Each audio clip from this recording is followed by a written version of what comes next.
പ്രധാനമന്ത്രി നരേന്ദ്രമോദിയുടെ തൃശൂർ സന്ദർശനത്തിന്റെ പ്രചരണാർത്ഥം സ്വരാജ് റൗണ്ടിൽ സ്ഥാപിച്ച ബോർഡുകൾ അഴിച്ചുമാറ്റാൻ കോർപ്പറേഷൻ അധികൃതരുടെ ശ്രമം. ബിജെപി പ്രവർത്തകരുടെ പ്രതിഷേധത്തിന് പിന്നാലെ അഴിച്ച ബോർഡുകൾ തിരികെ കെട്ടി. സംഭവത്തിൽ പ്രതിഷേധിച്ച കോർപ്പറേഷൻ കവാടത്തിൽ ബിജെപി ബോർഡ് സ്ഥാപിച്ച് പ്രതിഷേധിച്ചു. പ്രധാനമന്ത്രിയുടെ തൃശൂർ സന്ദർശനവുമായി ബന്ധപ്പെട്ട സ്വരാജ് റൗണ്ടിന്റെ വിവിധ ഭാഗങ്ങളിൽ ഫ്ലക്സ് ബോർഡുകൾ സ്ഥാപിച്ചിരുന്നു. രാവിലെ ബോർഡുകൾ എടുത്തു മാറ്റാൻ കോർപ്പറേഷൻ അധികൃതർ ആരംഭിച്ചതോടെ പ്രതിഷേധവുമായി ബിജെപി പ്രവർത്തകർ രംഗത്തെത്തുകയായിരുന്നു. അപകടകരമായി സ്ഥാപിച്ചിരുന്ന ബോർഡുകളാണ് മാറ്റുന്നതെന്നായിരുന്നു അധികൃതരുടെ വിശദീകരണം. ബിജെപി ജില്ലാ അധ്യക്ഷൻ കെ അനീഷ് കുമാറിന്റെ നേതൃത്വത്തിലുള്ള പ്രവർത്തകരുടെ പ്രതിഷേധത്തെ തുടർന്ന് കോർപ്പറേഷൻ ഈ ശ്രമത്തിൽ നിന്നും പിൻവാങ്ങുകയായിരുന്നു. ഒടുവിൽ അഴിച്ച ബോർഡുകൾ പ്രവർത്തകർ തിരികെ കെട്ടി.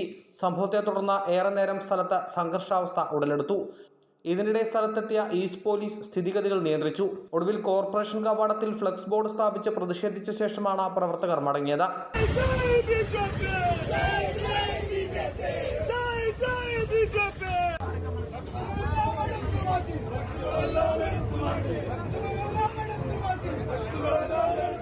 നവകേരള സദസ് ഉൾപ്പെടെ തൃശൂരിൽ നടന്ന സമയത്ത് മുഖ്യമന്ത്രിയുടേതടക്കമുള്ള ഫ്ലക്സ് ബോർഡുകൾ നഗരത്തിൽ സ്ഥാപിച്ചിരുന്നു. ഇത് കോർപ്പറേഷൻ അഴിച്ചു മാറ്റിയിരുന്നില്ലെന്ന് ബിജെപി പറഞ്ഞു.